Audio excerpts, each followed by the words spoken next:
Hello, thank you for the opportunity of presenting my research project to you today. So as you can see, my project is one that's explored how children's nurses who work in hospices manage emotional labour and professional integrity in their long-term relationships with parents.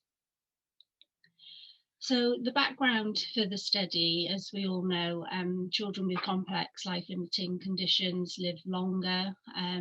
So the relationships between nurses and families can sometimes span a very long time. So although these relationships have been explored in some studies, studies that explore that within a hospice setting rather than in palliative care generally are quite rare. So the influence of the unique environment of the hospice hasn't been explored very much in terms of those relationships. So the aims of my study were to develop an in-depth understanding of how children's nurses manage those long-term relationships with parents in the children's hospice setting, develop an understanding of how they maintain professional integrity while providing long-term practical, emotional, social and spiritual care to parents, so the holistic care that we give within a hospice setting. And also to explore the strategies that children's nurses use to manage emotional labour while working in the children's hospice setting. So in preparation for the study, I wanted to consult with stakeholders in terms of my research proposal. And so the research proposal was presented to a number of stakeholders within a local hospice, so their director of care, senior nurse and a community lead and their former CEO, in fact. And so versions of the research proposal were given to them, they fed back, and then the new iteration was presented to the next person. So that really helped me to solidify my ideas about the proposal. I also undertook a feasibility study, and that was to test the data collection methods, which I'll talk to you about shortly, and also to evaluate the study from the perspective of the participants. So minor changes were made in terms of some of the guidance to the participants, and also the number and frequency of the data collection. So the data collection then, I plan to recruit a purposive sample of 6 registered nurses working in a hospice, and they'd had to work there for a minimum of 4 years and have previously worked in another paediatric clinical environment for the minimum of 1 year.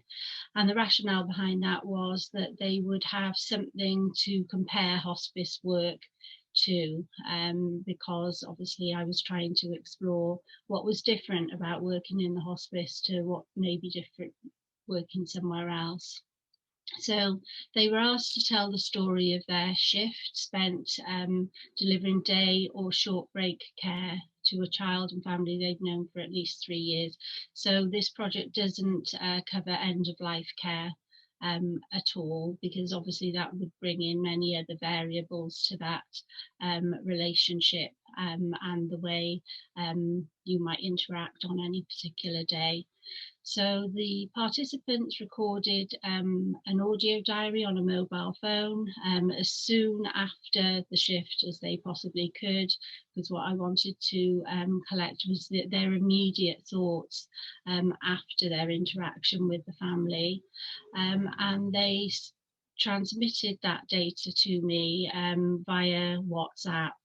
When I'd originally had the idea for the mobile phone recordings, there was quite a lot of discussion between myself and my supervisors about how that information or that data was going to get to me securely, and eventually we stumbled really upon WhatsApp and of course that is end-to-end encryption, so that was a secure way of sending it. And then once I transcribed those diaries and prepared some questions, then we undertook a telephone interview at the participants' convenience. So the participants were asked to complete 2 recordings over a 1 to 3 month period. So what I actually collected, I did recruit my 6 participants. Recruitment was a little bit slow at first, and then, as often happens, there was a little bit of a flurry, and in fact there were a few participants that I couldn't include because a number appeared all at once, and I'd already recruited the 6. And so out of those 6 participants, 3 completed the 2 audio diaries and 2 telephone interviews, and 3 were able to complete only 1 audio diary and 1 telephone interview. So I had 9 shift stories in total to analyse. So my analysis then, I used Braun and Clark's framework to analyse the narratives in the audio diaries and the telephone interviews. And I did that by analysing the audio diary first, and then following the thread of some of the themes from the audio diary into the telephone interview, but there were additional themes occurring in the telephone interviews because obviously the participants expanded on things, and during the course of the telephone interview new things came to light. Quite often they told a story within the story, so they might use experiences from other families to illustrate a point about the family that they talked about in the original audio diary. So I analysed them individually first, and then moved on to do the whole group. So within the individual analysis, there were 20 individual themes, and those covered types of empathy, so using cognitive, compassionate empathy, but avoiding emotional empathy. Emotion management, so in behaviours and self-regulation, and counterbalances to emotional labour, which were features that were integral to the hospice. So these were the things that helped them cope with the everyday emotional labour of the work. And then the whole group analysis, there were 3 main themes there and 7 sub-themes. And I've got a diagram here to show you what those were. So I've labelled these as purposeful positioning, balancing personability with professionalism, and coping with and counteracting emotional labour. So the sub-themes of purposeful positioning were creating a psychological space between themselves and the parents, and also managed empathy and emotional self-regulation. The balancing personability with professionalism then, I'm a friendly professional, I am not their friend, and manage self-disclosure. So those 2 themes that are at the top with the sub-themes there, they're things that are very internal to the participants, the thoughts and the regulation, the self-regulation of how they interacted with families and how they controlled their emotions around the labour of the hospice work. The coping with and counterbalancing emotional labour, that included things like job satisfaction, positivity and fun in the hospice, things like memory making and the activities that they were involved in with the children and families, and the extraordinary peer support that they received. So those were things that were more external to the participants. So a real difference there between the things that help them, so internal and external. So in order to explore these findings and find some meaning in them, I used Goleman's model of emotional intelligence, which has 5 constructs: self-awareness, self-regulation, social skills, empathy, and intrinsic motivation. And actually, before I started the research, or as I progressed through collecting the data, this theory did occur to me quite a lot, which, maybe you would think that something that explores people's emotional labour might link to a theory about emotion, but it just felt a little bit too neat, really, that I would use this in my discussion chapter of my thesis. So I resisted actually using this and explored lots of other theoretical models that I could possibly use, but none of them really fitted with what the participants were saying to me. And obviously I wanted to be true to their voice. So I did return to this eventually and used it to explore the findings.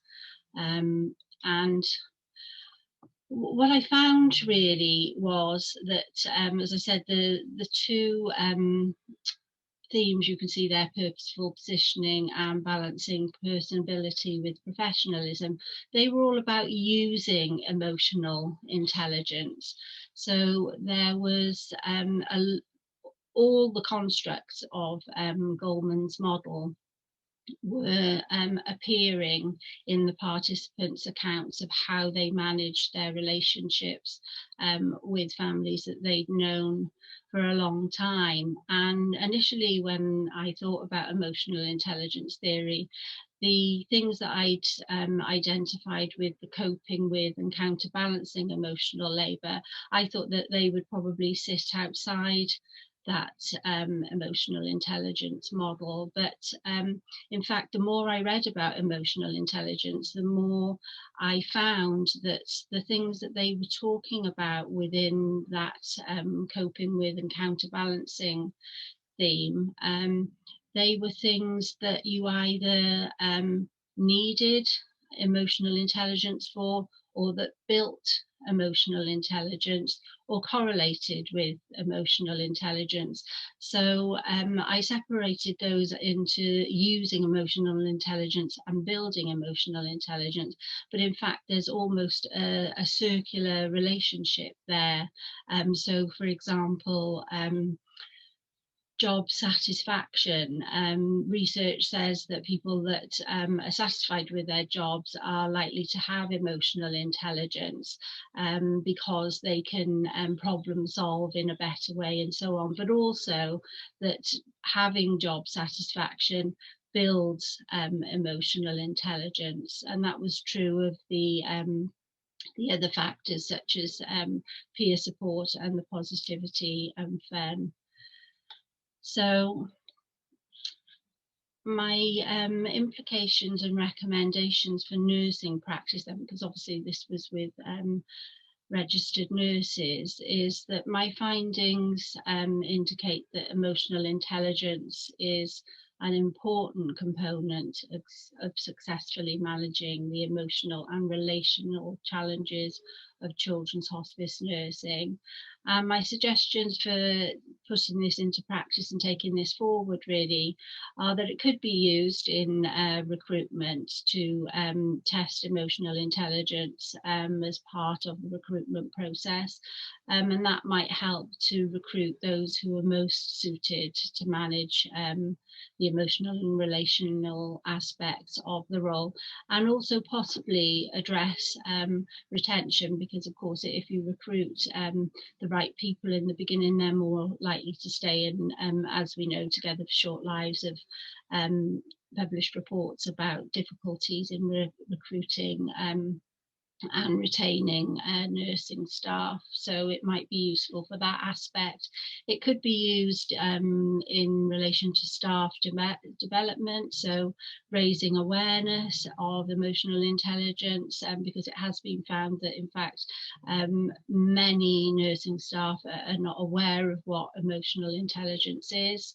And identifying those individuals which emotional intelligence constructs require further development, and training to target the development of those specific traits.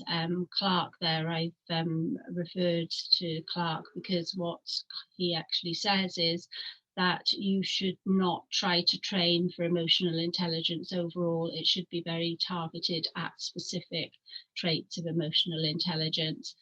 It could also be used for internal leadership development. Goleman is the main theorist on this, who says that high levels of emotional intelligence have been identified in successful leaders. With all other things being equal, it's the emotional intelligence that makes a difference. And of course, formal education and practice, we have various standards for competencies and for education, and this work could be used alongside that. Certainly the new CPCET standards recommend well-being of staff, as do others actually, and alongside recommendations for self-care and so on, emotional intelligence could definitely play a part in those programs, and preparing both pre-registration and post-registration students for working in environments where emotional labour is high. So I'd just like to acknowledge the Children's Hospice staff who helped with the consultation about the project and to refine the research proposal. The nurses that participated in my pilot and the evaluation of it, of course my participants who gave up their time to record the audio diaries and engage in the telephone interviews. They were so good at just embracing this new technology to collect data. But I suppose for them, the fact that I'd done a pilot and other people had actually managed to navigate their way around this and participate helped to reassure them, I suppose. And Cardiff University School of Healthcare Sciences for funding my professional doctorate and the study leave, and of course my supervisors, Dr. Anstey and Dr. Davis and Dr. Dunn, for their support in completing the research and helping me towards submitting my thesis in June of this year. So thank you very much. And my references are included at the end of the presentation. Thank you.